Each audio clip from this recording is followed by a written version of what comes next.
O Progresso o advogado Alexandre Mantovani, que é conselheiro federal da OAB e foi um dos advogados que assinou o pedido de impeachment contra a presidente Dilma Rousseff. O Dr. Alexandre Mantovani é de Dourados, leciona na Unigran, é especialista em processo civil, e nós vamos, neste momento, passar a conversar com o Alexandre, que se dispôs a vir aqui até a sede de um Progresso para essa entrevista. Desde já a gente agradece. Doutor Alexandre, como foi aquele tumulto que aconteceu lá em Brasília, quando da entrega do pedido de impeachment? Quer dizer, o senhor estava lá naquele momento? Sim, César. De antemão, antes de mais nada, eu agradeço a oportunidade, parabenizo o Jornal Progresso, como sempre, buscando esclarecimentos à população, de maneira séria, de maneira imparcial. César, de fato, no último dia 28 de março, estivemos em Brasília, acompanhando uma caravana do Conselho Federal da OAB, onde realizamos um protocolo de estímulo de pedido de impeachment da excelentíssima senhora Presidente da República. O Conselho Federal, a Ordem dos Advogados do Brasil, ela debruçou-se sobre esse tema, ela estudou esse tema sob o ponto de vista legal, constitucional. Esse estudo ele advém desde o ano passado, onde foi criada uma comissão de 5 conselheiros federais para que estudassem o assunto sob o ponto de vista legal.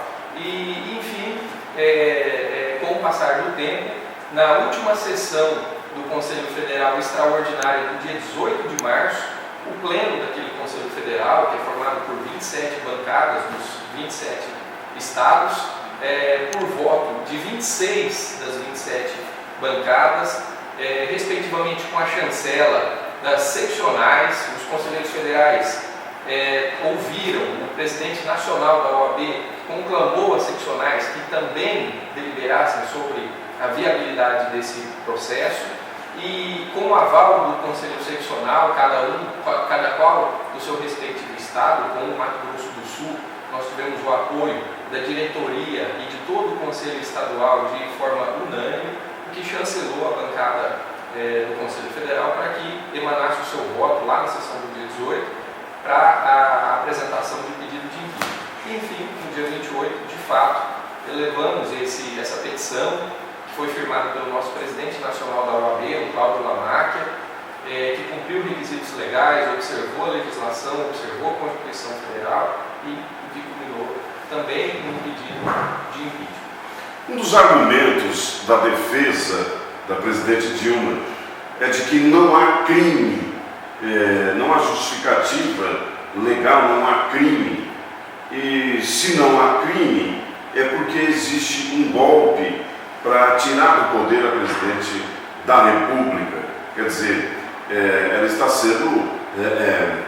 está incorrendo aí crime de responsabilidade fiscal, mesmo assim ela alega que não há crime. Quer dizer, não existe golpe nisso, que existe realmente o crime.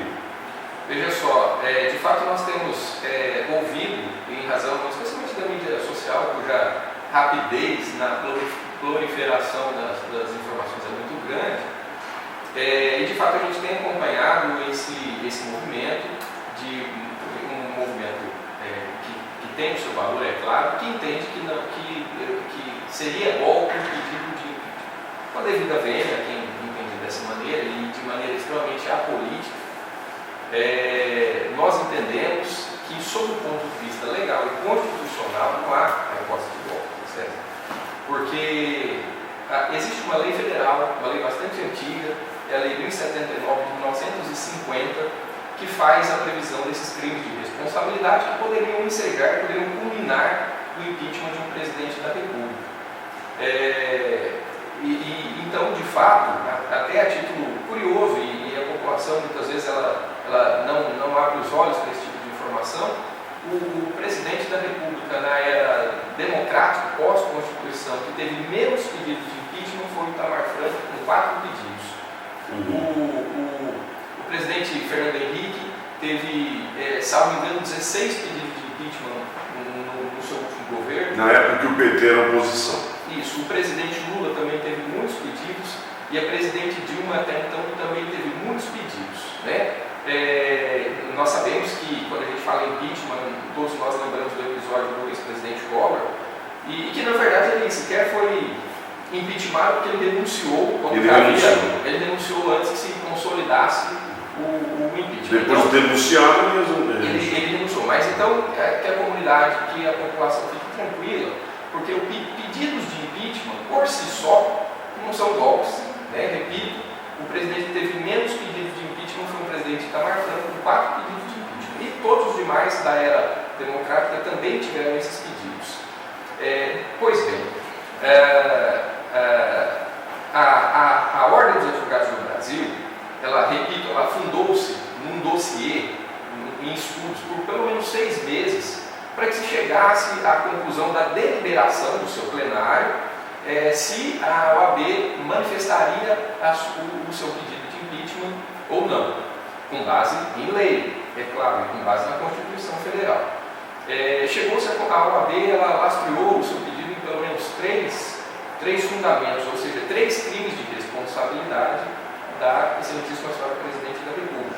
As populares pedaladas fiscais, e aí um esclarecimento, porque uma polêmica que recaiu sobre o tema é que essas pedaladas elas foram detectadas pelo Tribunal de Contas da União, mas na primeira gestão da Presidente Dilma. E aí a grande questão seria se esse crime, que já foi reconhecido pelo Tribunal de Contas da União, ele teria eficácia para o segundo mandato da Presidente Dilma. E aí é claro que, repito, o Conselho Federal debruçou-se em documentos, sobretudo, foram, salvo engano, 1994 páginas, quase 1.500 páginas de documentos, documentos esses que foram deixados à conclusão dos 81 conselheiros federais e das seccionais, e que entenderam então que de fato, as pedaladas fiscais praticadas na primeira gestão da Presidente Dilma, uma vez que ela foi reeleita, uma vez que há unicidade na gestão, é claro que trata-se de uma gestão única, motivo pelo qual a conclusão a que se chegou é que de fato essas pedaladas ensejariam sim o pedido de impeachment com base também na segunda gestão da Presidente Dilma. A OAB também estudou a questão de benefícios fiscais à FIFA, benefícios fiscais ilegais, ou seja, que não obedeceram os pormenores, os protocolos, para que se houvessem isenções fiscais, e por fim, também, ou seja, em pelo menos 3 pontos, né, as pedaladas fiscais, em razão de uma unicidade de gestão, esses benefícios fiscais ilegais à FIFA, e por fim, em razão dos últimos episódios, a tentativa de manobra para que se buscasse uma blindagem do ex-presidente Lula à condição de ministro do governo, para que ele, via de consequência, com a interpretação que se teve, sofresse uma blindagem, pelo menos à primeira vista, né? É claro que nós acreditamos na competência do STF, eventualmente para julgá-lo, mas à primeira vista isso poderia ser fator que criasse um tumulto desnecessário nos processos que já existem em tramitação. Então, foram esses 3 pontos.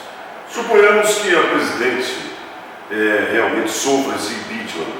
Depois, o vice-presidente Michel Temer assuma o mandato e também sofra o impeachment, já que contra ele também pesam as mesmas acusações, inclusive, dessas pedaladas que assumiu a presidência. Quer dizer, como é que fica então a situação sem a presidente e sem o vice?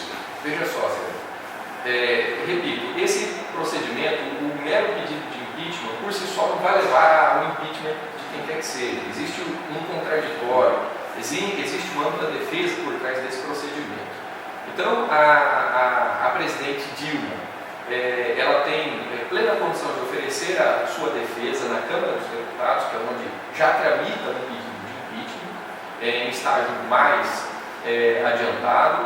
Ela tem o decorrer, o interstício de 10 sessões para que ofereça essa defesa, então não há nenhuma sonegação e, mais ou menos, para a devida vênia, não há de falar em golpe, né? Porque é preservado o contraditório, é preservada a defesa. previsto na Constituição. Previsto na Constituição Federal, inclusive lastreado por lei federal. E aí, caso a Câmara dos Deputados, por 2/3 dos seus membros, vote pelo procedimento do pedido de impeachment, a presidente da República é afastada do cargo e, via de consequência, assume o vice-presidente. Uma vez depois da aprovação de 2/3 da Câmara, esse procedimento é remetido ao Senado, e o Senado também, por sua vez, presidido então pelo presidente, o ministro Ricardo Lewandowski, do STF, assume a presidência dos trabalhos junto ao Senado para conduzir a continuação do processo de impeachment, e em um Senado também, por 2/3 dos seus membros vote pelo impeachment. Então nós temos de fato a consolidação do impeachment, e aí o vice-presidente assume. Sobre o ponto de vista legal também, é importante que se esclareça à sociedade que, caso nesse exercício, nesse ano de 2016, ainda aconteça porventura o impeachment do vice-presidente Michel Temer, nós teremos a convocação de novas eleições diretas para presidente da República. E caso esse processo eventual de impeachment do vice-presidente da República, Michel Temer, se prolongue com o tempo e ultrapasse o exercício, ultrapasse o ano de 2016, na eventualidade do seu impeachment, nós teríamos aí dessa vez eleição indireta, onde nós teríamos o presidente, o próprio Congresso escolheria entre si, ressaltando que são também eleitos pelo povo para representar a vontade do povo, mas também teria esse procedimento onde eles, via eleição indireta, elegeriam um novo presidente da República. Olha, um dos argumentos também do ministro José Eduardo Cardoso, que entregou a defesa da presidente Dilma, é de que, ao cometer essas pedaladas, não houve dolo por parte da presidente da República, porque ela obedeceu aí critérios técnicos e orientação técnica dos seus assessores. Quer dizer, não houve dolo, não houve intenção de causar prejuízo ao erário. E quanto a essa afirmação do ministro? Veja só, o Tribunal de Contas da União, ele é o órgão máximo para avaliar, ponderar, aprovar ou reprovar as contas da União. Contas essas que foram já, em razão de deliberação do Tribunal de Contas, já reprovadas. Em que pese a argumentação do hoje advogado-geral da União, ex-ministro da Justiça, Cardoso, repito, mais uma vez, a ausência de dolo por si só, ela não é motivo ensejador, ela não traria benesses diretas que vedariam o procedimento do pedido e que, consequentemente, interpretariam como não crime. Não é isso. De fato, as pedaladas, sob a ótica de estudos pormenorizados do Tribunal de Contas da União, elas aconteceram, sim, em que pese a alegação de dolo ou tão somente de culpa. O grito, isso acontece justamente, esse pedido de impeachment, baseado no parecer do jurista Miguel Reale Júnior, que é um jurista respeitado, acontece justamente no momento em que há, pelas pesquisas aí, um desejo que a presidente Dilma realmente se afaste do cargo imediatamente. Mas a OAB, ao pedir esse impeachment, ela não está sendo movida por esse grito das ruas, e sim por critérios técnicos, é isso? César, olha, repito, a OAB ela se dedica sobre o estudo desse assunto de maneira responsável, de maneira apolítica, de maneira imparcial, desde o ano passado, desde a gestão do ex-presidente nacional Marcos Vinícius Furtado Coelho, repito, e inclusive no estudo preliminar, o pleno do Conselho Federal, ou seja, sem pressa, sem qualquer ânsia da voz das duas, por exemplo, entendeu que naquele momento, isso no ano passado, haveria necessidade ainda da busca de novas provas para que o Conselho Federal se manifestasse sobre o assunto. Então, como não poderia ser diferente de um órgão de classe, especialmente de um órgão de classe formado por operadores do direito, por advogados, né, que prezam pelo contraditório, pela ampla defesa e, sobretudo, pela aplicação legal, pela obediência à Constituição Federal, entendeu-se que o momento, hoje, repito, depois da análise de um dossiê de quase 1.500 páginas, de um longo estudo que foi feito dessa última vez pelo relator, que foi o conselheiro Eric Venâncio Goulart, né, que elaborou um parecer bastante sóbrio, extremamente imparcial, parecer esse que já foi elogiado por juristas brasileiros sob o ponto de vista técnico, parecer esse que foi submetido ao Pleno do Conselho Federal, na sessão do dia 18 de março, onde 26 das 27 bancadas entenderam que a medida era necessária. Doutor Alexandre, muito obrigado por participar aqui desta entrevista no jornal O Progresso Online. Obrigado, César. Estamos à disposição. Sempre uma satisfação. Conversamos com o Dr. Alexandre Mantovani, advogado e conselheiro federal da OAB.